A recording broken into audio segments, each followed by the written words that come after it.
शाश्वत शेती दिवसानिमित्त दिंडोरी येथे कार्यक्रम। राज्य शासनाने भारतरत्न डॉक्टर एम.एस. स्वामीनाथन यांच्या जन्मदिवसानिमित्त 7 ऑगस्ट हा दिवस शाश्वत शेती दिवस म्हणून साजरा करण्याचा निर्णय घेतला आहे। या निमित्त कृषी विभाग, कृषी तंत्रज्ञान व्यवस्थापन यंत्रणा अर्थात आत्मा नाशिक यांच्यातर्फे शाश्वत शेती कार्यशाळा बनकर फार्म दिंडोरी तालुका दिंडोरी येथे आयोजित करण्यात आली।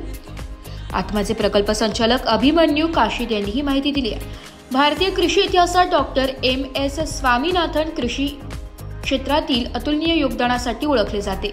भारतातील दुष्काळी परिस्थितीत त्यांनी गहू आणि भात या पिकाची उत्पादकता आणि उत्पादन वाढविण्यासाठी केलेल्या त्यांच्या महत्त्वपूर्ण कार्यामुळे भारत अन्नधान्यात स्वयंपूर्ण झालाय, तसेच देश आर्थिकदृष्ट्या मजबूत झालाय।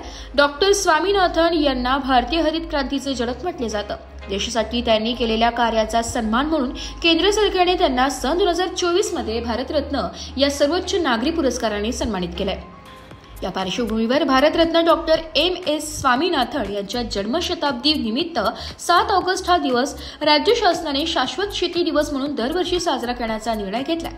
या कार्यक्रमाअंतर्गत डॉक्टर एम.एस. स्वामीनाथन यांच्या कार्याची ओळख व प्रेरणा निर्माण करणे, शाश्वत शेती, हवामान बदल, अन्न सुरक्षा व कृषी क्षेत्रातील नव उपक्रम यासाठी जनजागृती करणे, तरुणांमध्ये कृषी क्षेत्राबद्दल उत्सुकता व सहभाग वाढविणे या उद्देशाने कृषी विभाग, जिल्हा परिषद, कृषी विद्यापीठ, कृषी विज्ञान केंद्र, स्थानिक कृषी उद्योजक, प्रगतशील शेतकरी, महिला शेतकरी यांच्या समन्वयाने हा कार्यक्रम आयोजित करण्यात आला होता।